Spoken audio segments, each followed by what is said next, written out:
taking a picture of me. Why? If I could go to Portugal. Moving from the UK to Portugal with 3 kids isn't just a bold decision, it's an emotional marathon. The mental load is heavy, the never-ending to-do lists, the financial uncertainties, the late-night doubts that creep in just when you think you've got it under control. It's overwhelming, trying to juggle logistics, emotions and parenting all at once, all while questioning if you're doing the right thing.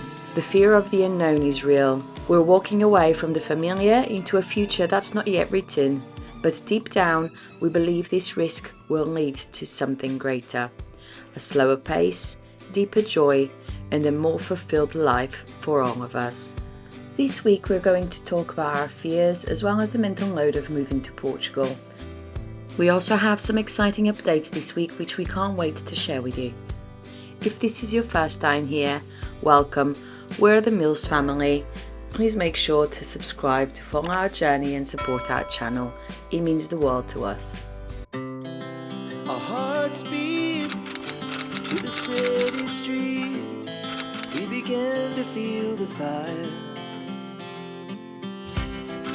We rise like tall buildings as the chemicals they take us higher. The night's young, it has just begun.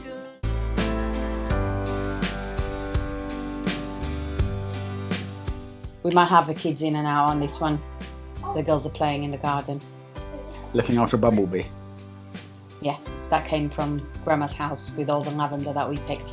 Today, we thought we would address the mental load of what we're doing. So it's all very well talking about the amazing things that we're doing, traveling through Europe for God knows how many months and settling down in Portugal in our dream home in the middle of the countryside with the streams and Sitting on the balcony or lying in a hammock with a nice espresso, sunbathing all day, listening to the birds. Yeah, it's not all, what's the saying? It's not all good. Fairy tales and, we're very aware that this will come with some hidden or not so hidden stresses that we have to deal with and ultimate fears that we have with this whole change of lifestyle. That's it. So if I start, I think that a big fear for me is failing our kids. So failing firstly with their education, because we will be van educating for a few months, potentially a year, depending how long it takes to settle down, depending how long we're traveling for. And I feel like it's mostly my responsibility to van educate, although I'm sure you're going to be involved. You were great at during lockdown. So we actually have a little bit of experience from lockdown where Naomi and Daniel were both at school age, and we took it really seriously, and it was very stressful. Whilst trying to juggle full-time work and raising a baby. Having Ella. Ella was newborn. So that was stressful. I never thought I would want to do it again. Although I'm more informed as to what it should look like, it's still a huge fear that I will fail. Not just their education, but their future in general. One of my biggest fears, I know it might sound slightly materialistic, is just the financial insecurity, the money side of things. I've been in my last job for 19 years for the same company. I've been used to the same time each month picking up my paycheck. Without that being there, it's something way out of my comfort zone. Being used to being, I don't want to say the main breadwinner, but obviously I probably have been, right? My role in that is effectively being taken away, albeit temporarily, potentially. I appreciate we can't just live off goodwill and fairy dust. We need to make sure we have a sound setup. I could carry on playing it safe, staying where we are, living in this house, maybe moving somewhere else, maybe just taking a bigger mortgage to give the kids that space and give us that space. But hey, there's also the comfort of your belongings, isn't it? is your comfortable bed, is your dishwasher, is your washing machine, is having all those things there that make life so much easier. We're going to lose all of that. Yeah, we're starting from scratch in that sense, which is also... We're not going to have any of that while traveling. I think on the flip side of that, there'll probably be things that we realise we actually never needed in the first place, but we currently just do have. So that's that part of that simplification and trying to lead a more simple life is hopefully going to help us get there. For me, a big thing, which has been, is I've changed after having children, where before having children, I'd leave almost each minute as it came. I wasn't one to plan my life very much, as opposed to some friends I have who plan what they're going to wear for the whole week, what they're going to eat for the whole week. I was never like that. I always lived in the moment. But ever since having children, I completely changed, where I am a big planner. I like to know what's happening, when, at what time, and know that I'm prepared for whatever is to come. And I think that once we start traveling, that's going to be a bit hard for me to move away from that planning. And actually, the fear is that I will be so worried that I won't relax and enjoy myself. Let's be honest, we've probably clashed with that quite a bit in the past, haven't we? Yeah. Because I'm a little bit more, I will see how it goes, or I might not put a full structure around what we do. And I know that you struggle with not knowing, as in, have you planned to not mess this up? Because if you haven't planned, you might mess it up. So I think we probably need to be mindful of that with each other when we're traveling. And plan. Because you just need to plan. Yeah, we need to plan. And do you know what? For a trip around Europe, I'm on board with the planning thing. So another thing, personally for me, I worry about is burnout. Two things really: taking on too much. And I think when we mentioned planning, we need to make sure we plan correctly to allow time to kind of recharge our batteries. With my health, sometimes I find it a struggle, and I may get tired pretty quickly. And I don't want to go to the point where I get myself ill. And on the flip side, I don't want to get too burnt out where I become a grumpy sod. The safety while we're traveling is a big one for me as well. I think, again, before having children, I wouldn't have cared. I did lots of traveling before I had children, and I did lots of crazy things. But a fear has grown inside me since they've been born. That means I don't want anything to happen to me, because I need to be here to look after them. Yeah. So not just my own safety, but their safety while we're traveling. Another thing I just need to be mindful of is probably just how we communicate with each other, isn't it? Because we need to understand if either of us are getting a little bit upset, angry. We're not doing this journey as 5 individuals, we're doing this as a family, right? I don't hide my emotions. Philippa doesn't hide her emotions. To be fair, I know when she's moody, and I generally know when to just be quiet and nod. Just all the time, just nod. But we need to be there for each other, right? We can't. It's not just a 2-week holiday or a week-long trip somewhere. It's a big trip to the unknown.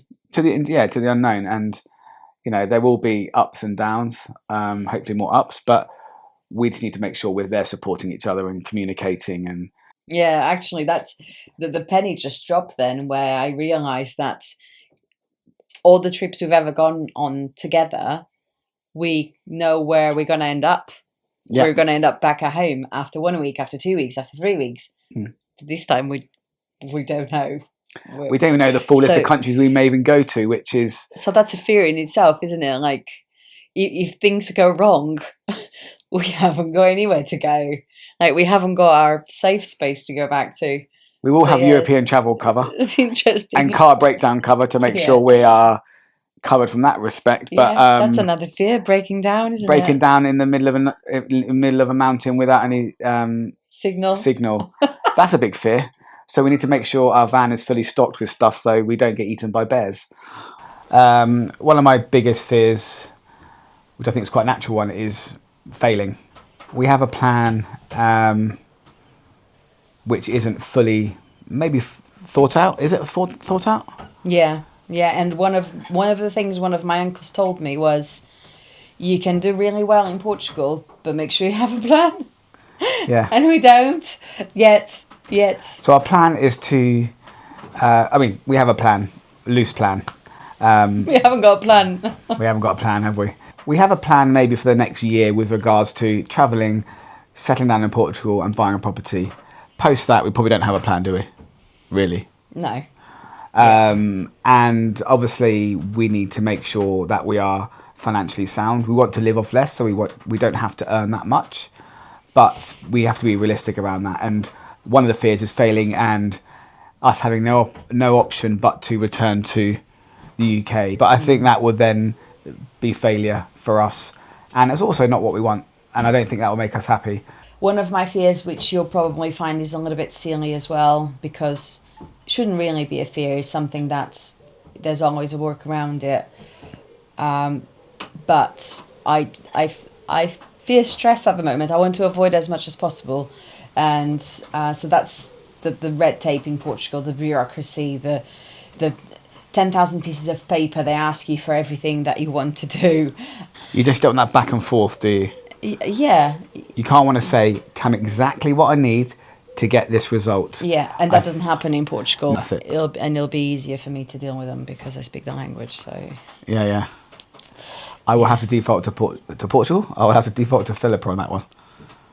you don't have to, because there's lots of English people. Now fala português. Yeah? Not at all. What did that say? What did I say? I don't speak Portuguese. See? But it wasn't correct. Oh, see? Not see. Anyway, as promised, here's this week's update. We finally made it to the last week of school. For what seems like 1,000 visits over the last few weeks with productions, end-of-year assemblies, sports days and so on, we finally made it. And with a little help from our friends, we got to lift our new toy onto the roof, and this will be a game changer for our trip around Europe. And a massive thank you to my mum and dad for sponsoring this gift. And this was a lovely surprise for the kids, and they cannot wait to get going in it.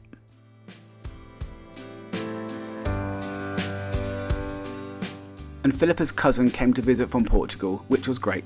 Unlike the traffic going to London to pick them up, another reminder of what we want to get away from. However, we did have a lovely time with them here. We went to visit the New Forest and we went to Stonehenge, which was a really good reminder of the good things we do have around us.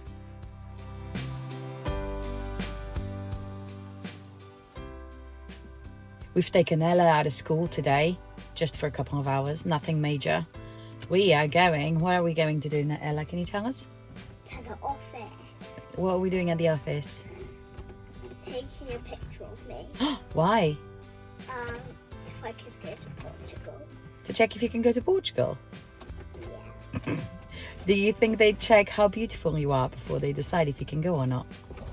No. Why are they taking a photo of you then? Yeah. How about Daddy? Do you think he's beautiful enough? No. So what, are we going to go without him? He might travel there. So, the Portuguese consulate in London have come down to Bournemouth to do what they call like consular appointments. There's a different name for it. It just makes it easy for people who can't go to London. So we're going in the office to get Ella's first Portuguese ID, a citizen card. That's exciting, isn't it? Yeah. Let's hope we can pass all the bureaucracy and red tape. I can't wait. We'll let you know how it's gone. Thank you for watching and being with us on this journey. If you want to see how YouTube made us make this decision, then watch the video here. Thank you. Thank you. Beijinhos. Bye-bye. So I've reattached the roof box.